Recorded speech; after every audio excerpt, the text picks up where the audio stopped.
I'm Sebastian, and this is for Mrs. Mann's class, and I'm reading Walter the Farting Dog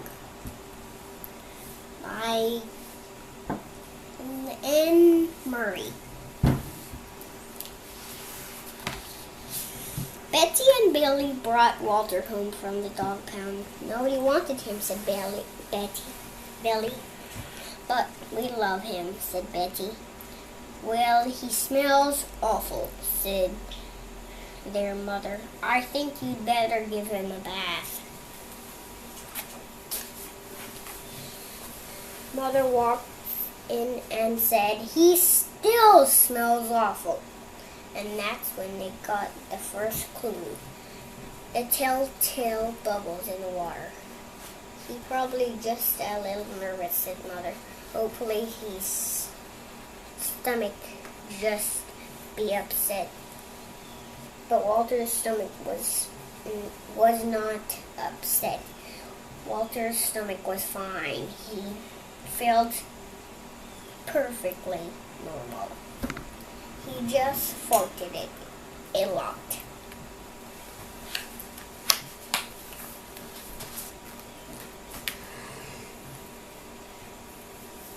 Oh. He did it when he bathed. He did it when he played with Betty and Billy. He did it when he walked around the house. He did it in the dining room. He did it in the kitchen. And he did it in his sleep. That dog farts morning, noon, and night, said Father. He can't help it, Daddy, said Billy and Billy. They didn't mind Walter's farts. So what if he farts, Betty said to Billy when they were alone in the room with Walter. Betty agreed. Walter agreed too. He sat there looking endlessly around farting. Take him to the vet, said Father. Farting, said the vet, or rectal flatulence, as we say in the medical profession, and prescribed a change of diet. They gave Walter everything kind of dog food. He farted. They tried him on cat food. They gave him hot dogs, hamburgers, and lettuce and tomato sandwiches. They gave him a fried chicken. They gave him a rabbit food. They made him a vegetarian. No matter what that dog eats, he turned it into farts, roared Father.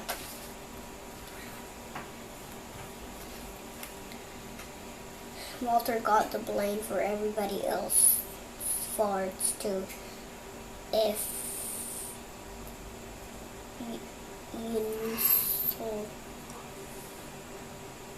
ever let one slip, he just went, stood near Walter. Then all had to say was Walter, and everybody would look at poor Walter.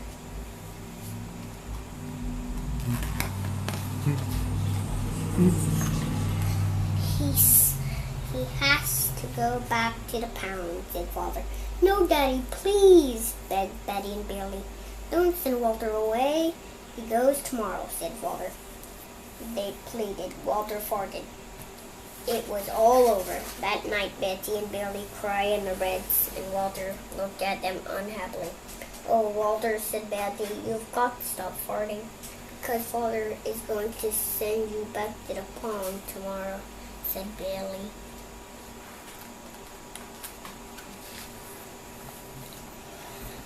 Walter knew how serious this situation was. He'd never see Betty and Billy again. He resolved to hold in his farts forever. When Betty and Billy fell asleep, he walked down to the kitchen to see if there was anything around to eat. He managed to open the cupboard door with his nose and found a 25-pound bag of loaf for dog biscuits the vet had prescribed for him, which had made him fart even more. He knew they made him fart more. He couldn't resist. He ate the entire bag. Very tasty, said Walter to himself.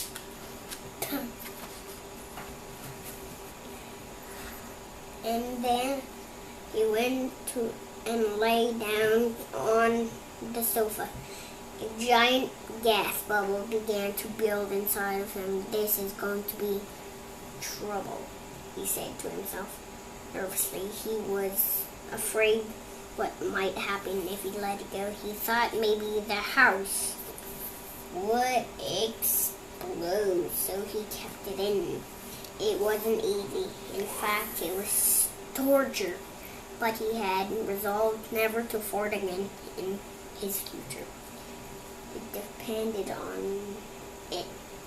As he lay there with his tail wrapped tightly between his legs, he heard a noise at the window.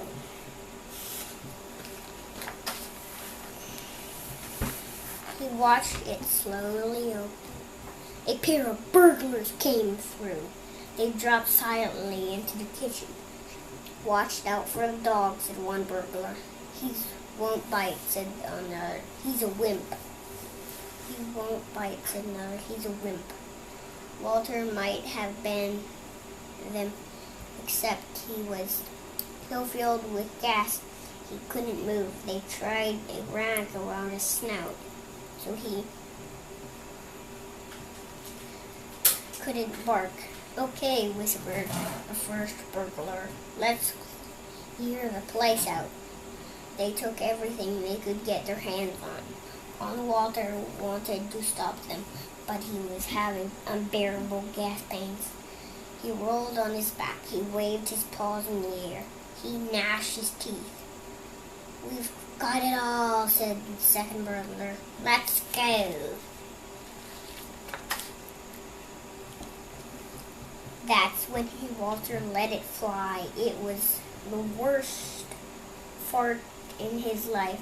It made a tremendous noise and shot him across the room. Psh! A hideous cloud filled the air, but birds clutched their floats, unable to breathe. With tears in their eyes, they raced for the window. They tried to grab the bag with all their valuables in it, but their arms were too weak. Let's go et a u t a u e r. They jumped out the window and ran up the block, choking and gasping for air, still blinded by Walter's attack. They stepped into the headlights of an approaching police car. Hold it right there, said the policeman. When father and mother came down in the morning, they found open the window and they saw a big bag with their valuables in it, and Walter was sitting beside it. He still had rag tied around his snout. You had to say. He looked pretty heroic. He saved the silverware, cried Mother. He saved the VCR, cried Father. Good dog, Walter. You're our dog, even if you fart all the time. And so the family learned to live with Walter, the hero dog, and that's the end of our tale. Walter's Wonder Park.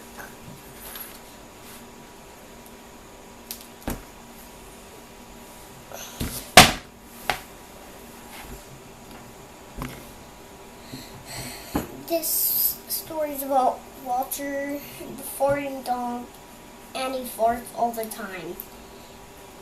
And at the beginning of the story, they got him from the pound, and they got him in the bath, and Mother said, he still smells awful. And that's when they got the first clue, the telltale bubbles in the water. And Mother said he probably just his stomach doesn't feel good, but his stomach feels fine.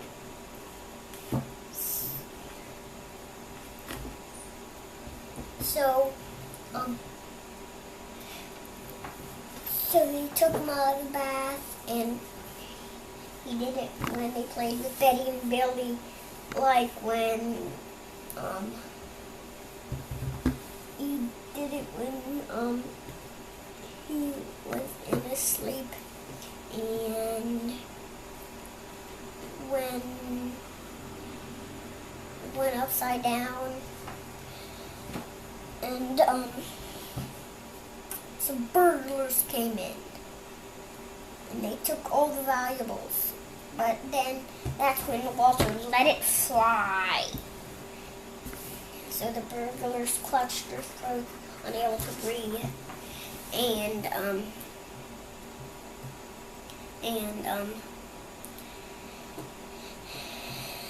then they, in the morning, they came back with the rag still tied around his snout, and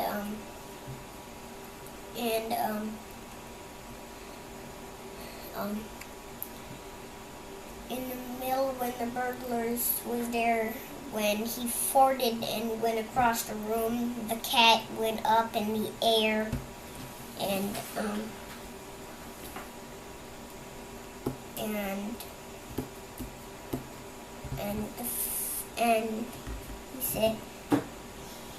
he saved the silverware.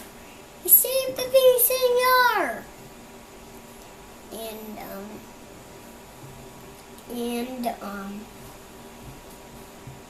So they learned to live with Walter's farts. And there's also Walter's Wonderland. Bye!